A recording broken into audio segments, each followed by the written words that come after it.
para pemirsa dan para hadirin, simpel kok yang kita minta dari Rocky hari ini. Sekeras apa dia bertanya kali ini? Oke. Memang kalau saya bertanya sekeras apapun, nggak bisa dijawab oleh Anies. Saya tahu cara berpikirnya. Bagaimana cara berpikirnya? Dan saya tahu isi hatinya. Saya mulai dari situ ya. Demokrasi adalah soal cara berpikir. Ada definisi standar demokrasi adalah pemerintahan dari, oleh, dan untuk rakyat. Nah, itu omong kosong. Demokrasi adalah the government of reason through the government by the people. Pemerintahan akal melalui pemerintahan orang. Demokrasi adalah doing habits of the heart. Datang dari kebiasaan. Saya pakai bahasa Inggris karena dia paham bahasa Inggris.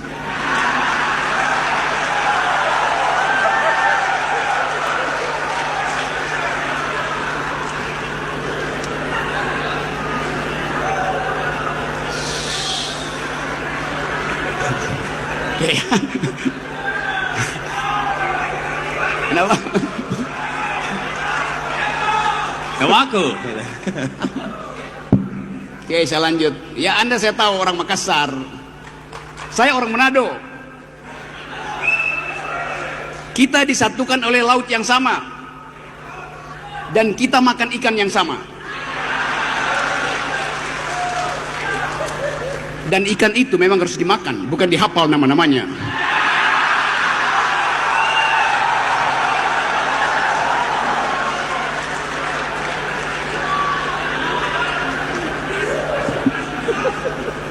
Dan bagian paling enak dari ikan adalah kepalanya.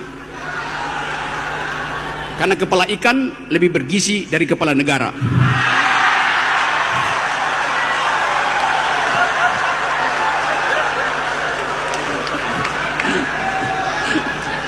Oke. Saya Bung Rocky, begini pertanyaannya kalau begitu. Ya. Apakah ada yang menurut Anda bisa Anda kritisi dari seorang Anies Baswedan? Ya. Oke. Misalnya. Satu-satu ya. Tadi saya suka caption yang ditunjukkan di situ bahwa di ujung sana tantangan dari demokrasi adalah undang-undang ITE. Anda bayangkan kenapa saya mesti ulas itu? Karena saya akan kena undang-undang itu. Jadi pertanyaan saya, apakah Anies akan membatalkan undang-undang itu demi saya, yang sahabatnya, atau demi demokrasi? Itu pertanyaannya. Bukan sekedar saya, Anda di sini bisa kena undang-undang yang sama. Saya kasih ilustrasi ya. Saya biasa naik gunung. Satu waktu saya naik gunung gede. Petani di situ dipimpin oleh seorang lurah lulusan SD.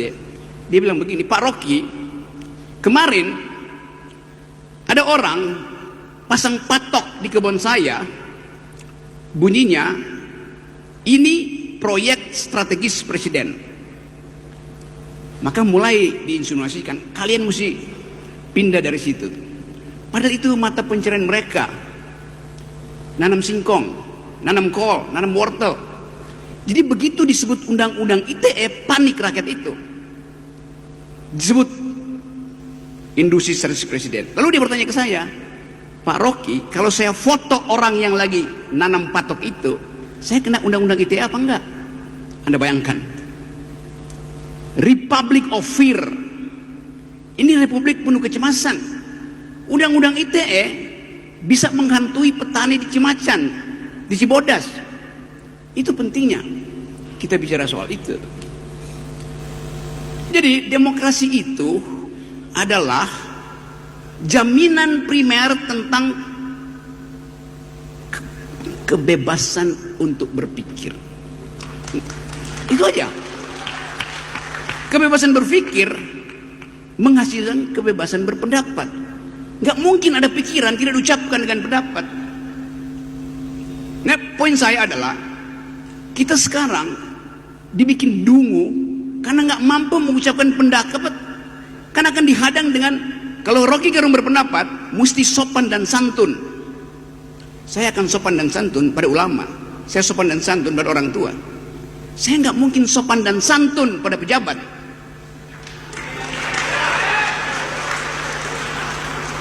Kasih kritik tapi sopan, artinya jangan kasih kritik. Kan dasarnya itu kan. Jadi kita mau ajukan, ini forum akademis. Pikiran hanya disebut pikiran kalau ada pikiran yang menentang. Kalau Anda berpikir nggak ada yang mengganggu Anda, itu artinya Anda lagi berdoa. Itu bedanya berpikir dan berdoa. Jadi saya ingin Anies menjawab itu tuh. Apa alasan utama kita harus menghasilkan pikiran, kita harus mengucapkan pendapat, kita harus bertengkar dengan pendapat? Kan kita bertengkar dengan pendapat. Kenapa bertengkar dengan pendapat? Kena pidana. Itu nggak masuk akal. Saya tidak melukai 1 inci kulit seseorang kalau saya ucapkan pendapat. Karena mesti pidana. Ajaib negeri ini.